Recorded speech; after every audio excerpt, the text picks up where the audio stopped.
जय हिंद साथियों, आज के सेशन में हम बात करेंगे कि 10th पास लोगों के लिए क्या क्या जॉब अपॉर्चुनिटी है।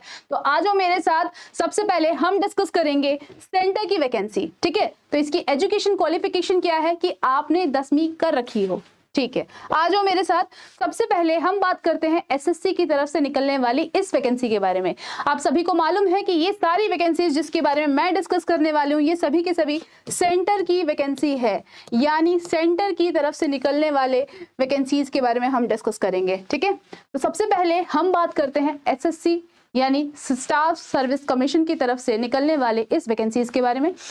इसके तहत सबसे पहला आ जाता है भाई एमटीएस यानी मल्टीटास्किंग स्टाफ, जिसके अंदर हमारे पास स्टोर कीपर हो जाता है, हवलदार हो जाता है, ऐसे बहुत सारे अपने पास पोस्ट है। ठीक है, नेक्स्ट जो है that is your GD constable. इसके तहत हमारे पास सशस्त्र सीमा बल या फिर बीएसएफ या फिर अगर बात करें असम राइफल्स, तो इसके अंदर आपको बहुत सारी पोस्टें देखने के लिए मिलती है।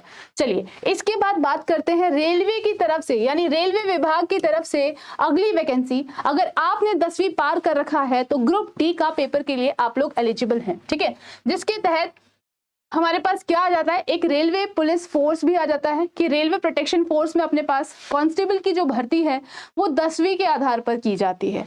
इसके बाद अगर हम बात करते हैं इंडियन पोस्ट सर्विसेज, ठीक है, तो अभी भी अपने पास डाक सेवा की तरफ से बहुत सारी वैकेंसी निकली हुई है। इसके लिए आप अभी भी फॉर्म अप्लाई कर सकते हैं।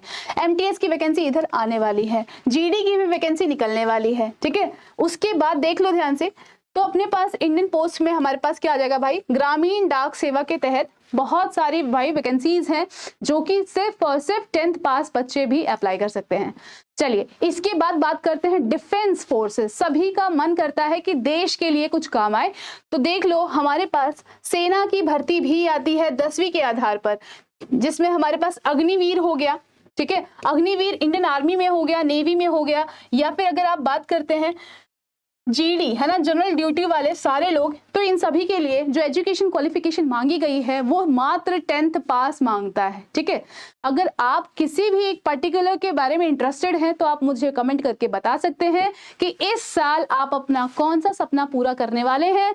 ठीक है, बैंकिंग सेक्टर में अगर हम देखें तो भाई बैंकिंग सेक्टर में भी ऑफिस अटेंडेंट की अगर बात करते हैं, ऑफिस अटेंडेंट आरबीआई है ना, या फिर अगर आप बात करते हैं एसबीआई या फिर किसी और नेशनलाइज्ड बैंक के तहत, तो वो सभी में अपने पास अगर आप बात करेंगे ऑफिस अटेंडेंट के लिए जो एजुकेशन क्वालिफिकेशन मांगी गई है वो मात्र 10वीं पास की है। ठीक है, चलो ये तो सारी थी भाई सेंटर की वैकेंसी। इसके बाद हम बात करते हैं स्टेट की तरफ से कौन कौन सी वैकेंसीज हैं जिसके बारे में हमें पता होना चाहिए अगर आपने 10th पास कर रखा है। ठीक है, तो स्टेट की तरफ से देख लो भाई, स्टेट पुलिस फोर्स अपने पास रिक्रूटमेंट बहुत सारी ऐसी वैकेंसीज होते हैं जिसमें अपनी जो डिमांड है वो जस्ट इतनी है कि बच्चे ने 10th पास कर रखा हो। इसमें आ जाता है हमारे पास फॉरेस्ट गार्ड या फिर होम गार्ड की पोस्ट। नेक्स्ट है डिस्ट्रिक्ट लोकल ऑफिस स्टाफ के अंदर हमारे पास आ जाता है मल्टीटास्किंग यानी एमटीएस की वैकेंसी। ठीक है, हाल फिलहाल में आपको सभी को मालूम होगा कि आईबी की तरफ से भी अपने पास एमटीएस की वैकेंसी आई हुई है। ठीक है, इसके अलावा अप्रेंटिसशिप कोर्स के तहत भी आप लोग रेलवे में जा सकते हैं, या फिर हमारे पास और भी बहुत सारे जैसे मेजर एग्जाम्स है एसएससी एमटीएस एंड ऑल में भी आप लोग भर्ती ले सकते हैं।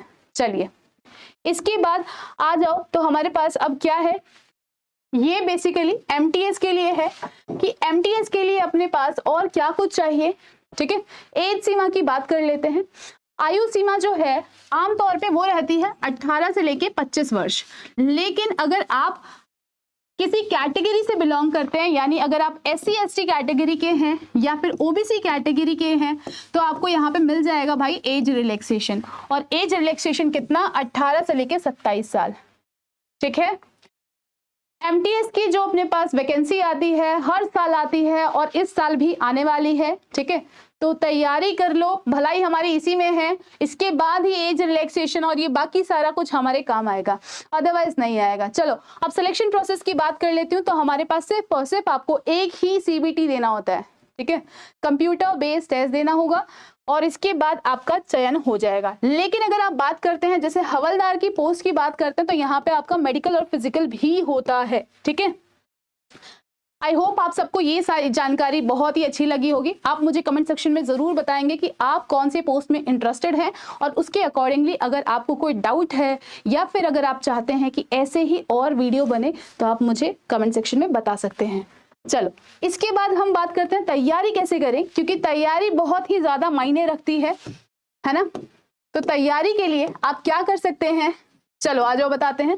तो हमारे पास ऑनलाइन और ऑफलाइन दोनों ही तरीके से आप हमसे जुड़ करके अच्छे से तैयारी कर सकते हैं। ठीक है, करना क्या है, आपके पास फोन है, सभी के पास एंड्रॉइड फोन होता है। ठीक है, एंड्रॉइड फोन में जाना है और यहाँ पे इस तरीके से एप्लीकेशन पे क्लिक करके आपने सर्च करना है भाई अरोड़ा क्लास। प्ले स्टोर में जाके क्या करेंगे, क्लिक अरोड़ा क्लासेस। तो आपको इस तरीके का एक आइकन वाला दिखाई देगा, तो इसको जाके जस्ट ओपन करना है एंड देन आफ्टर ये अपने पास एप्लीकेशन ओपन हो जाएगा।